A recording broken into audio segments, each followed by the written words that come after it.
Welcome to another After Work special. My name is Garrett Matthias, and this is Mojo Manufacturing.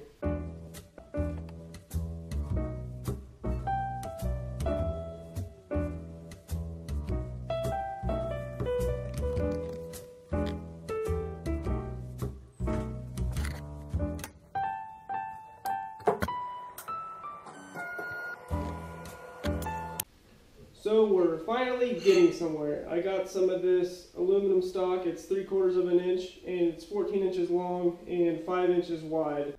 Let me stop you right there. These pieces of metal are to machine soft jaws to hold the shifter that I'm making vertically. Got this from eBay for a pretty cheap price, $50 for both of these. Free shipping as well, so that was awesome. I think from Metal Supermarkets or whatever that's called, it was going to cost me around $50 just for a 5x5 square. For two of those 5x5 squares, $50 plus like $18 shipping. And I got a lot more here. I can just cut this up on the metal bandsaw and put it right in the mill. That's what we're going to do.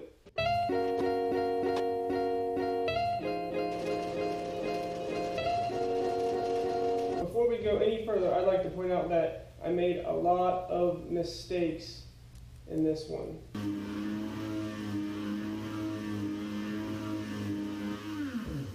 Like that. And on Sunday's video, I am going to have a remedy for that problem. And hopefully that stuff never happens again. Well, most of it. Alright, so let's try this out one more time. First off, on the other pieces I cut them like 2/10 of an inch short, so that's okay. At least I had two, so that's a plus. And no, I cut these ones plenty long. These ones in here. I'm not 100% sure how I should go about making this so it's a complete square. So like at the bottom right now and the bottom of the vise is angled just a little bit, angling everything else. Then when I go to face off this side and cut it down, I'm not sure if they would be parallel with each other.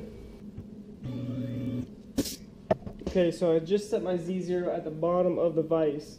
I'm going to put this down and come up 5 inches and just use the Superfly and go right over top of it at 5 inches. So then we have a 5 inch by 5 inch square. I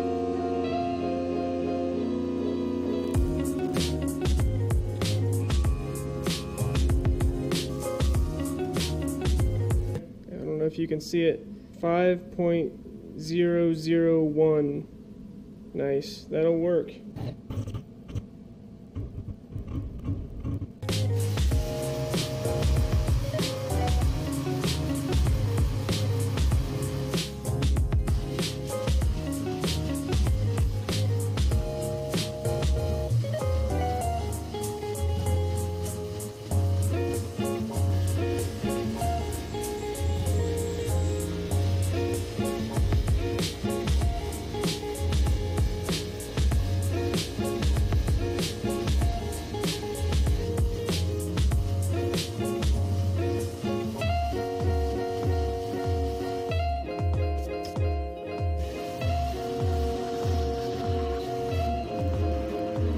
So I remember this thing back in college, and it was called BUE, Built Up Edge. It's basically where something gets welded on to the tool. Well, in this case, that happened, and I never have seen it before until I just did it just now. Look, that's on there. Holy smokes, that is unreal. Aside from how amazed I am right now, I could have very well just ruined a Inmo, and I think, yeah, I believe I did. So I've been wondering why I haven't been going down through in there. See, I can't, it should be all the way through. Then I realized, maybe I should measure from here to here. Yeah, that's the problem. It should be 0.75, 3/4 of an inch. It is 0.765, so we're about 10 thousandths over, and I didn't even think to measure that. Okay, let's get the Superfly back in there and let it rip. And there it is after I just faced everything. I didn't go in and write a program, I just went in and manualed around on the screen here. I'm still not very good with the conversational, but we're getting there. I might be able to do a nice spacing pattern here soon with it, but so far so good. So get this, I ran out of travel room on the vise here somehow. I had it in this slot. Yeah, I don't know why I ever did that. I must have messed up before when I initially installed the vise, but then I broke the Heimer. That's what's left over. I just came down too fast in the Z and there it went. But oh well, I guess we can get another one of those things. Those are fairly expensive as well. But then I just had to use a trusty old piece of paper and slide it underneath the tool, and that's how I found 0.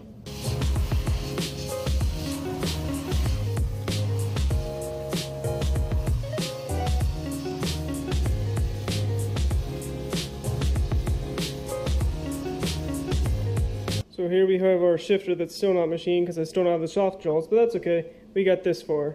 I did have a few mistakes, as you recall from the beginning of the video. Yeah, just a whole mess there. But as you can see, this fits right in there. And for this, I would have another jaw with the same exact thing, and then I can, after this is done, the other side, this side is machined, then I can mill out the top part and thread down in here. So this will be a full circle, be able to mill out in here and thread down in for the shifter. So that's I mean, it turned out fairly decent. I really had a heck of a time with this. I'm not going to show making the second one, just because I'll have to do that. I'm going to wait on a new Heimer and just go from there. Yeah, for some reason after I milled out this inside contour, it went up and shaved over. But oh well, I mean, this really worked out pretty good. Let's see if we have some bolts. There you have it. And boy, did I have a heck of a time machining those things. After I messed up a few times cutting it on the bandsaw, I bogged the motor down, broke the Heimer, had to repost the program probably half a dozen times, at least 5 times. But man, I'm glad I got it done. I mean, even with the Heimer, I had to redo everything with re-zero everything with an actual tool and a piece of paper. This whole time was just a really great learning experience.